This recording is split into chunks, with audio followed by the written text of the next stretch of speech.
Okay, I've been told we will make a start. It's just after 9 a.m.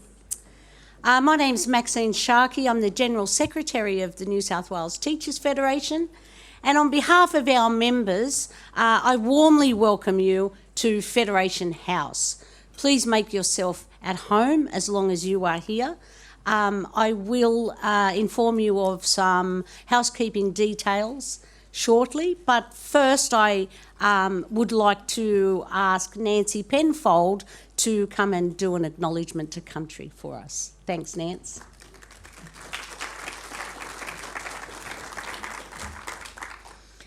Good morning. My name is Nancy Penfold. I'm a proud Aboriginal and Torres Strait Islander woman. My mob of Kalkadoon from far north Queensland and Arab from the eastern Torres Strait. I pay my respect to country, Gadigal land where we're meeting today, and the countries that you come from and the countries that you have connection to. I thank our ancestors for their guidance and our elders for their continual leadership and support. I acknowledge songlines, and I'm grateful that they've showed all of our brothers and sisters a safe path here today. I acknowledge that the role religion has played in each of our lives is different, and those different journeys have shaped the people that we've become today.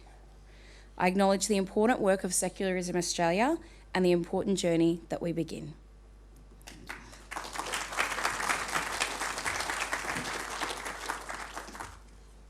Thanks, Nancy. Thanks for that acknowledgement and for your time here.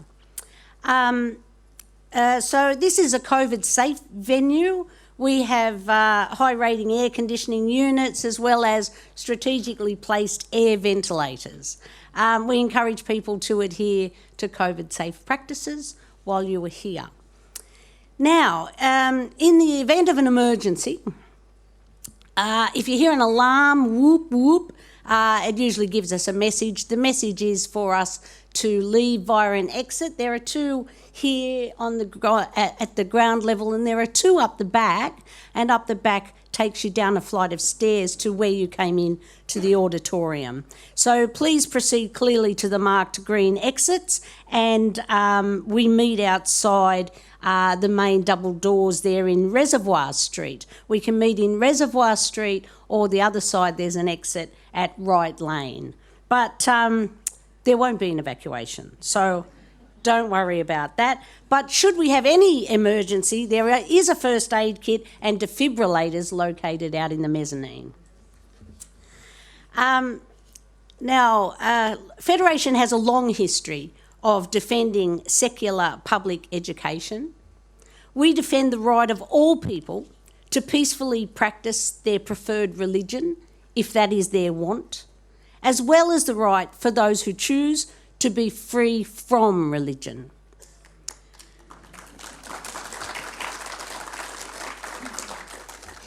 Free, secular, universal public education from preschool to university is the foundation of a truly harmonious democratic society.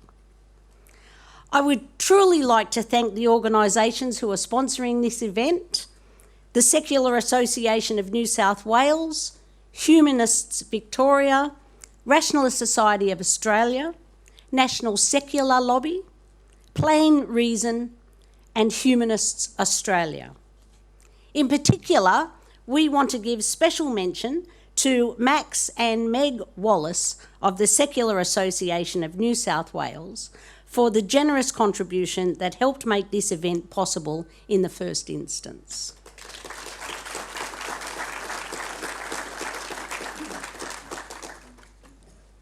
It's my great pleasure to formally launch the first Secular Australia Conference. I wish you all the best for a successful conference, and I now hand you over to the very professional Jane Caro, who I believe will be our MC for today. Thank you, Jane. Fortunately, Maxine, your belief is a fact. I am going to be your MC for today. We need a few more facts and a few less beliefs. Perhaps across the board. I would also like to pay my respects to the original owners of this land and to say that this is and always has been and always will be Aboriginal land. Welcome all of you to the first Secularism Australia Conference, but let us make sure that it is not the last, because it has never been more necessary than it is today at this point in history to reaffirm the importance of secularism to democracy. Those two things are absolutely indivisible. You cannot divide them. Theocracies are the opposite of secular democracies and one of the opposites of secular democracies, and they are deadly dangerous, particularly to women, to LGBTQI people, and to people of different faiths from the one that the theocracy is formed around, and people of no faith at all. We see that today in many countries in the world still. And we still have revelations coming out about what it was like when there was basically theocratic government in Ireland, for example. So I don't think it can only happen in countries of other faiths than Christianity. Parts of America, I think at the moment now, some states in America are clearly theocratic, and there is a demonstrable push in that country for theocracy, Christian theocracy. The mere fact that no president of the United States has ever been able to admit to being an atheist, if any of them ever have been, is indicative of the problems that that country has with secularism. Why should it matter? One of the great things about Australia is we've had at least two out and proud atheist prime ministers, Bob Hawke and Julia Gillard, both of whom were perfectly relaxed about admitting to that. Sometimes I felt Julia may have overcompensated. You may remember a few incidences when that happened. But nevertheless, she was still honest about her lack of religious faith, and it had no effect at all on her popularity. And I think for Bob Hawke, it may well have enhanced his popularity. Thank goodness Australia was settled by convicts who had their eye on the main chance and not a bunch of religious zealots escaping what they deemed as persecution. So, my God, we lucked out there because Australians wear their religion, if they have some, lightly by and large. But far too many of the ones who wear it heavily get into our political spaces, and that is a huge problem. So, in the morning session, I'm going to explain to you how today is going to run. We'll have a number of speakers, this will surprise you, who are passionate about secular Australia. And they will share their vision about what a secular Australia should be and could be and is, and also discuss, I think, what's brought most people here today, the rising threats to secularism. In the afternoon, we'll have a number, again, of secular champions who are pushing for secular reform in the public education sector, something very close to my heart, and many other policy areas. And the formal part of today will end at 4:10 p.m. Then there'll be a workshop taking place for members of the sponsoring organisations and for some invited guests. But don't worry, if you're not going to the workshop, and I'm not going to the workshop, there are plenty of other ways that you can participate today. Throughout today, there will be opportunities to ask questions of the speakers, and we'll also be having panels and Q&A sessions. We'll be taking questions from the audience.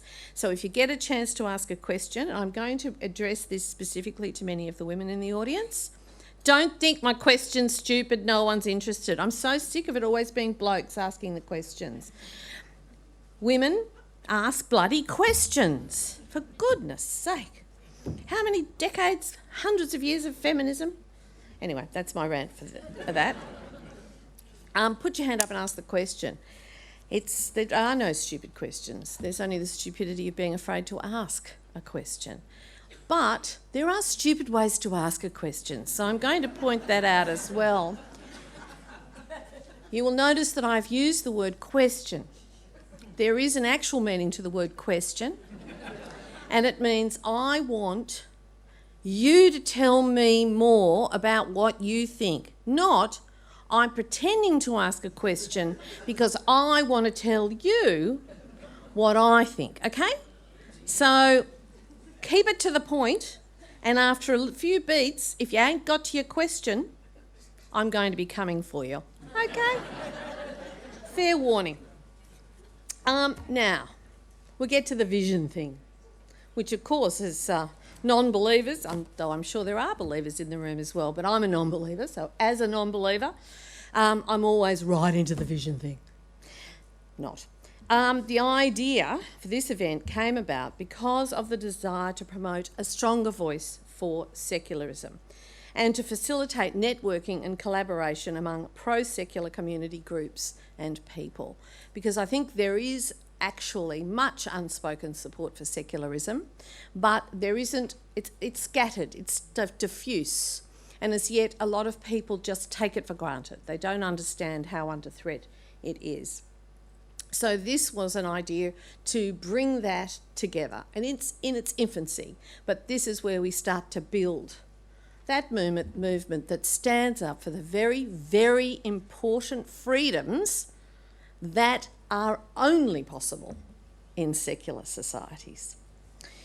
The sponsors in particular felt that this was important to bring everyone together. There is a need for secularism because our society is rapidly changing, it's becoming more multicultural and diverse, and as we all know from the census, every time it's taken, it is becoming increasingly less religious, whilst our parliaments, it seems, are becoming more so. What do they say? For every action there is an equal and opposite reaction. And sometimes I comfort myself by reminding myself that the reason the religious, particularly those who wish to have religious control, seem to be rising and becoming a lot shriller and insistent is because they see their grip is loosening. Fascinating watching the response of women and their supporters in America at the ballot box since the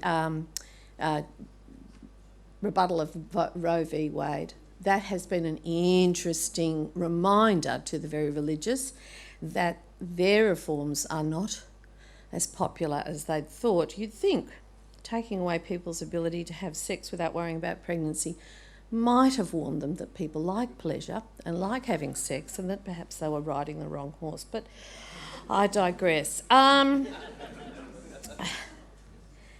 Governments, policies and institutions are failing to reflect the increasing lack of religion in Australia and we want them to treat all Australians fairly, regardless of religious or non-religious beliefs, and not to prioritise one above the other. But you've heard enough from me, only for the moment. I will be getting the microphone lots. Sorry, everyone.